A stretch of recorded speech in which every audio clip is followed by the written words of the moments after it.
তোমার জন্যই আমার বংশ আজ নাশ হলো। তুমি না থাকলে পাণ্ডবেরা এই যুদ্ধে কিছুতেই জয়যুক্ত হতে পারতো না। কৃষ্ণ বললেন, আমাকে বৃথা দোষারোপ করছো কেন? আমি তো নিমিত্ত মাত্র। এসবই হলো কর্মফল। এই ধারাবাহিকটি পৃথ্বীরাজ সেনের গ্রন্থ অবলম্বনে নির্মিত। এই উপস্থাপনাটি একটি সাহিত্যিক বিশ্লেষণ ও গবেষণামূলক দৃষ্টিভঙ্গি থেকে করা হয়েছে।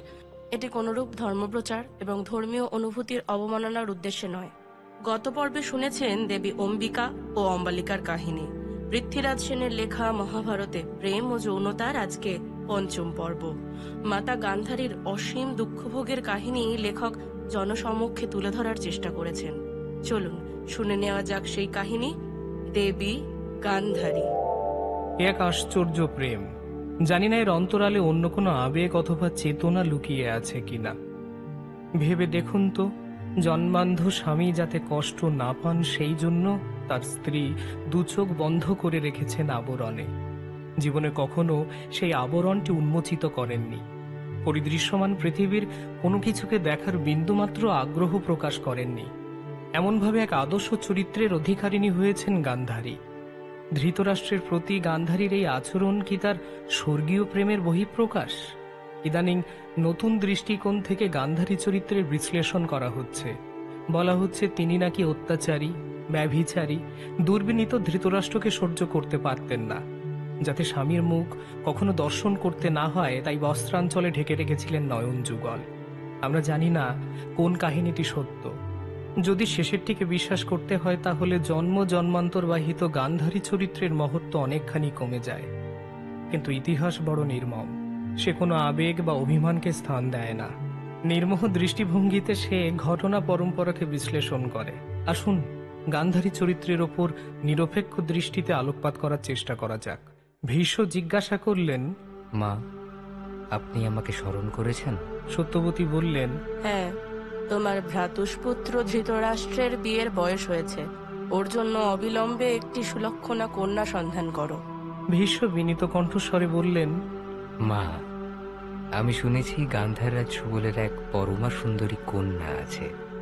আমি ইতিমধ্যেই সেখানে দূত প্রেরণ করেছি। সত্যবতী একটু চিন্তিত হয়ে প্রশ্ন করলেন, ভীষ্ম, তুমি যথেষ্ট অভিজ্ঞ। তোমার কি মনে হয় রাজা সুবল অন্ধ ধৃতরাষ্ট্রের হাতে কন্যা সম্প্রদান করবেন? মায়ে আপনি কি বলছেন? বংশগরিমায় আমরা ভারতের সর্বশ্রেষ্ঠ। আমাদের বংশে কন্যাদান করতে কে অসম্মত হবে বলুন তো? গান্ধাররাজ সুবলের কাছে ভীষ্মের দূত পৌঁছে গিয়েছিল, কিন্তু সুবলরাজ তখনও দ্বিধাগ্রস্ত মনে অবস্থান করছেন। প্রিয় কন্যাটিকে এমন এক জন্মান্ধ পাত্রের হাতে তিনি কি সম্প্রদান করতে পারবেন? তাই গান্ধাররাজ সুবল এই দূতকে ফিরিয়ে দিলেন। এই সংবাদ পৌঁছল ভীষ্মের কানে। গান্ধার রাজ্য জয় করার জন্য তিনি এক বিরাট সৈন্যবাহিনী পাঠালেন। প্রশ্ন উঠতে পারে, কেন সত্যবতী এবং ভীষ্ম গান্ধারীকে পুত্রবধূ হিসেবে পেতে চেয়েছিলেন? তারা জানতেন গান্ধারী শিবের আরাধনায় শিবকে তুষ্ট করে শতপুত্রের জননী হবার বর পেয়েছেন। যদি কোনোভাবে গান্ধারীকে পুত্রবধূরূপে বরণ করা যায় তাহলে কৌরব বংশ দ্রুত বৃদ্ধি পাবে। আর গান্ধারী জানতেন তার পিতার পক্ষে ধৃতরাষ্ট্র বাহিনীর সামনে সামনাসামনি দাঁড়ানো সম্ভব নয়। ভীষ্ম এক দুর্ধর্ষ যোদ্ধা। এর ফলে গান্ধার রাজ্য শ্মশানে পরিণত হবে। তিনি যুদ্ধসজ্জায় সজ্জিত পিতার সামনে এসে বললেন, পিতা, কেন বৃথা রণক্ষেত্রে যাচ্ছেন? অবাক হয়ে মেয়ের মুখের দিকে তাকিয়ে পিতা প্রশ্ন করেছিলেন, এ তুমি কি বলছো মা? লড়াই করা ক্ষত্রিয়ের ধর্ম। এমনকি লড়াই করতে করতে যদি রণক্ষেত্রে মৃত্যু হয় তা ক্ষত্রিয়র কাছে পরম গৌরবের। না বাবা, আমি চাই না আমাকে কেন্দ্র করে দুটি রাজ্যের মধ্যে এমন একটি অনভিপ্রেত সংঘর্ষ বেঁধে যাক। তাছাড়া বাহুবলে কৌরবরা আমাদের থেকে অনেক গুণ এগিয়ে আছে। এই যুদ্ধে আমাদের পরাজয় সুনিশ্চিত। তাই আমি অনেক ভেবেচিন্তে স্থির করেছি যে অন্ধ ধৃতরাষ্ট্রকেই আমি পতিত্বে বরণ করব। দেশের জন্য মেয়ের এই আত্মত্যাগের কথা শুনে গান্ধারাজ অবাক হয়ে গেলেন। সস্নেহে তাকালেন মেয়ের মুখের দিকে। সেদিনের ছোট্ট বালিকা আজ শালঙ্করা ঐশ্বর্যশালিনী তরুণীতে পরিণত হয়েছে। সময় কি দ্রুত বদলে যায়। তিনি বললেন, এ কি বলছিস মা? ভালো করে ভেবেচিন্তে বলছিস তো? মুহূর্তের উত্তেজনার বশে এমন একটা সিদ্ধান্ত নিলে বাকি জীবন তোকে অশেষ দুঃখে কষ্টে দিন কাটাতে হবে। তখন কিন্তু আর পরিত্রাণের পথ পাবি না। দৃপ্ত শান্ত কণ্ঠস্বরে গান্ধারী জবাব দিলেন, না বাবা, তুমি আমার ওপর আস্থা রাখতে পারো। আমি অনেক ভেবেচিন্তে এই সিদ্ধান্ত গ্রহণ করেছি। তবু সংশয়ের চিহ্ন থেকে যায় গান্ধাররাজের মনের মধ্যে। তিনি এক অভিজ্ঞ রাজা। তিনি বললেন, দেখো, পরবর্তীকালে অন্ধ স্বামীর প্রতি অশ্রদ্ধা প্রদর্শন করবে না তো, তাহলে সেটা হবে গর্হিত অন্যায়। না বাবা, তুমি দেখো, তুমি আমার আচরণের মধ্যে সামান্যতম খুঁত খুঁজে পাবে না। আমি যাকে পতিত্বে বরণ করার সিদ্ধান্ত গ্রহণ করেছি, সে অন্ধ নাকি পঙ্গু সেদিকে আমি দৃষ্টিপাত করব না। আমি এক আর্য রমণী। আমি জানি পতি পরম গুরু। শুধু কি তাই, পাছে তিনি আমার কারণে কষ্ট পান, তাই আজ থেকে আমি বস্ত্রাঞ্চলে আমার চোখ দুটিকে বন্ধ করব।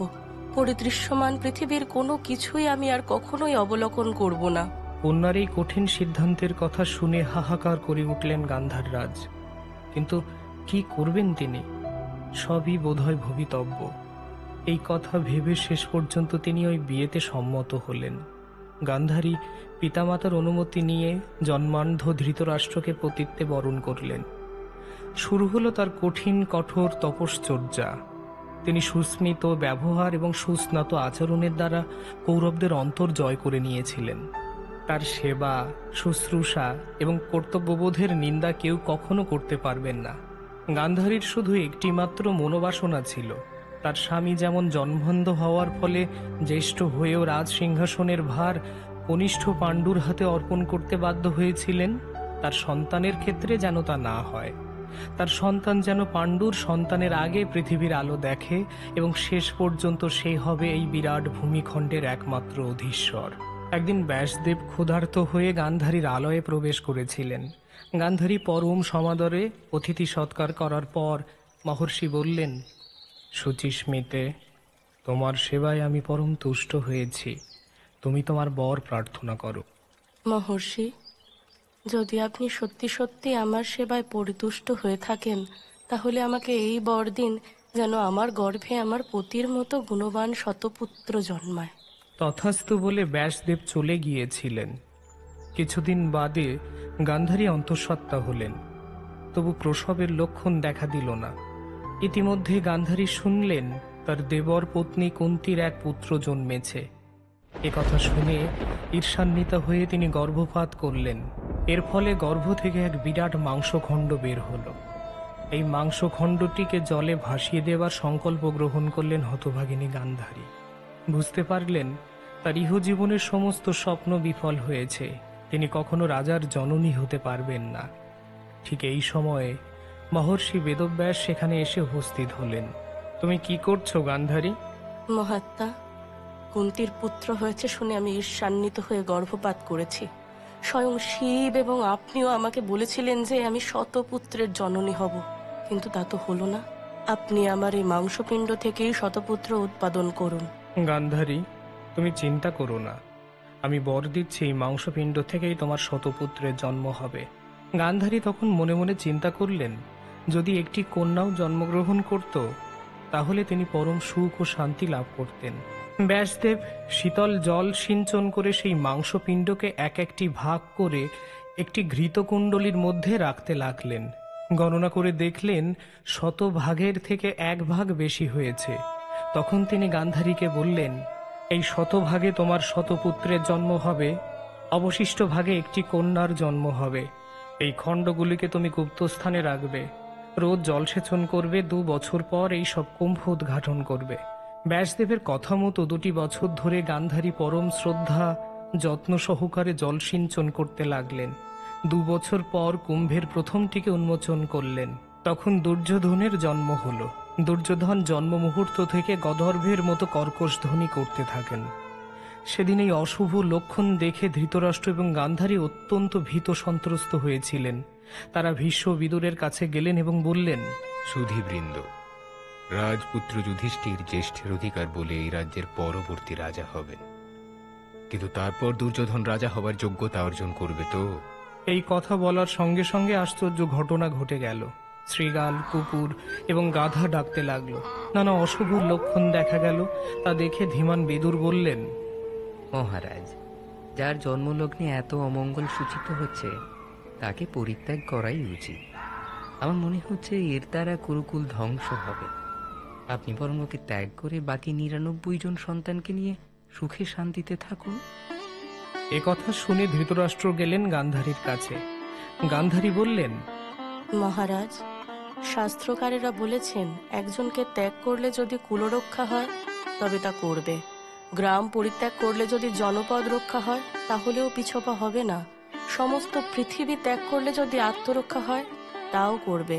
গান্ধারীর মুখ থেকে নির্গত এই শব্দগুলি বিশ্লেষণ করলে আমরা বুঝতে পারি তিনি কতখানি বাস্তববাদী ছিলেন। তা না হলে কোনো জননী কি তার সদ্যজাত পুত্রকে হত্যা করার সপক্ষে মত দিতে পারেন? কিন্তু আমাদের দুর্ভাগ্য, পুত্র স্নেহে অন্ধ ধৃতরাষ্ট্র গান্ধারীর এই যুক্তি মানতে রাজি হননি। ধৃতরাষ্ট্র চাননি যে দুর্যোধনকে হত্যা করা হোক, তাই দুর্যোধন বেঁচে গেলেন। 1 মাসের মধ্যে শতপুত্র এবং একটি কন্যার জন্ম হলো। গান্ধারীর জীবন দুঃখ দুর্দশায় ভরা। হতভাগ্য নিয়ে পৃথিবীর আলো দেখেছিলেন তিনি। তবে নিজের সিদ্ধান্ত তার এই দুর্ভাগ্যকে অনেক গুণ বাড়িয়ে দিয়েছিল। তিনি তো স্বইচ্ছায় ধৃতরাষ্ট্রকে পতিত্বে বরণ করেছিলেন। 2 চোখের পাতায় কাপড় ঢেকে পৃথিবীর সমস্ত দৃশ্য দেখা থেকে নিজেকে বঞ্চিত করেছিলেন। স্বামীর কাছ থেকে কাঙ্ক্ষিত ভালোবাসা, শ্রদ্ধা, সম্মান কোনো কিছুই পাননি। শুধু কি তাই, ভাবতে অবাক লাগে যখন তিনি গর্ভবতী সুযোগে তার বৈশ্য পরিচারিকার সঙ্গে সঙ্গমে অংশ নিয়েছিলেন এবং এর ফলে যুযুৎসু নামে একটি সন্তানের জন্ম হয়। এই সংবাদ যথাকালে গান্ধারী জানতে পেরেছিলেন। আপনারা নিশ্চয়ই অনুমান করতে পারছেন যে স্বামীর এই ব্যভিচারী মনোভাব তাকে কতখানি দুঃখ দিয়েছিল। তা সত্ত্বেও তিনি কখনো এই দুঃখের কথা অন্য কারো কাছে প্রকাশ করেননি। সর্বংসহা ধরিত্রীর মতো সবকিছু নীরবে সহ্য করেছেন, আর তাই বোধহয় ধীরে ধীরে বিষণ্ণতার এক পাষাণ প্রতিমায় পরিণত হয়েছিলেন। গান্ধারীর জীবন নাটকে এমন কিছু ঘটনা ঘটে গেছে যেগুলো বিশ্লেষণ করলে আমরা বুঝতে পারি যে তাকে কত প্রতিকূল অবস্থার মধ্যে দাঁড়াতে হয়েছে। দুর্যোধন সহ অন্যান্য পুত্ররা ব্যভিচারী, রাজ্য শাসনের অনুপযুক্ত, তবু তাদের অমঙ্গল কামনা করতে পারবেন কি তিনি? কোনো মা কি সন্তানের বিরুদ্ধে বিরুদ্ধাচরণ করতে পারেন? বারবার এই দ্বিধা এবং দ্বন্দ্ব এসে গান্ধারীর মনকে আক্রান্ত করেছেন। শেষ পর্যন্ত তিনি দুর্যোধনের বিরুদ্ধাচরণ করেছেন।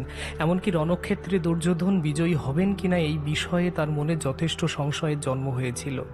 এর অন্তরালে একটি কাহিনী আছে, সেটিও আমাদের জেনে নেওয়া দরকার। তখন গান্ধারী এবং কুন্তী পঞ্চাননকে নিয়মিত পুজো করতেন। হস্তিনানগরের কাছে শিব মন্দিরে তারা যেতেন, কিন্তু কারো সঙ্গে কারো যোগাযোগ ছিল না।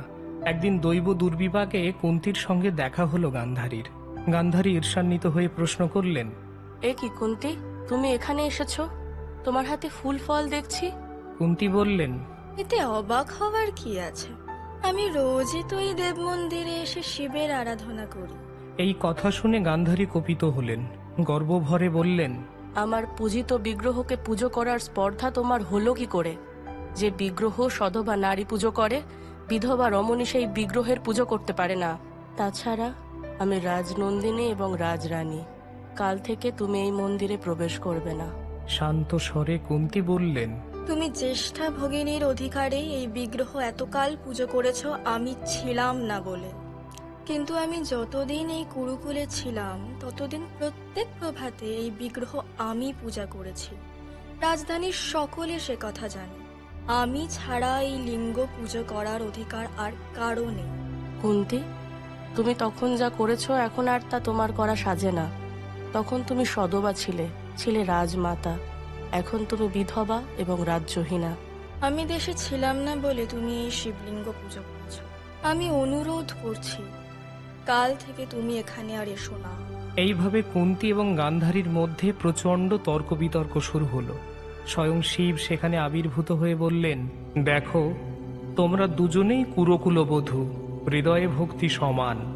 আমি সবার পুজো গ্রহণ করি, কেউ আমাকে এভাবে ভাগ করতে পারবে না। তোমরা যদি সত্যিই চাও যে কোনো একজন আমার পুজো করবে, তাহলে একটি কথা শোনো।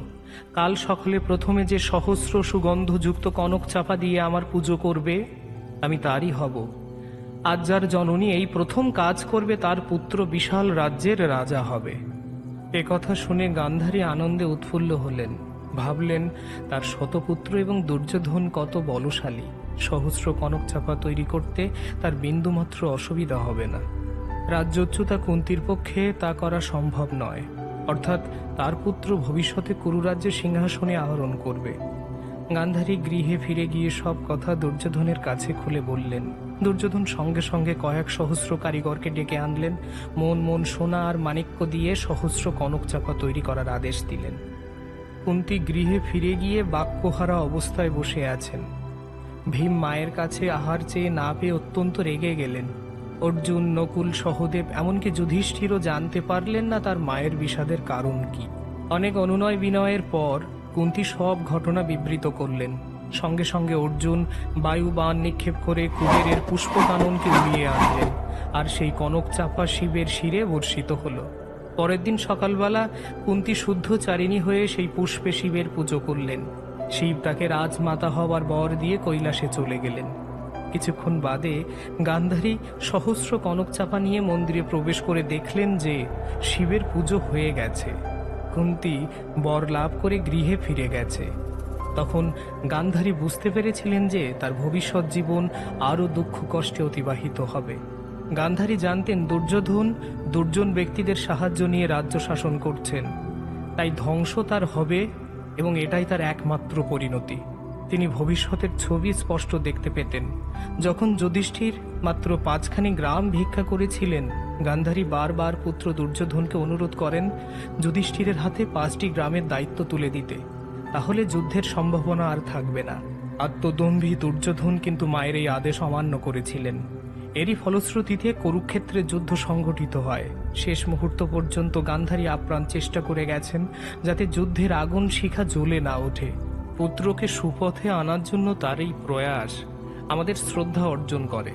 সত্যিই তো, কোনো মাতা এইভাবে পুত্রের কাছে বিনীত আবেদন রেখেছেন।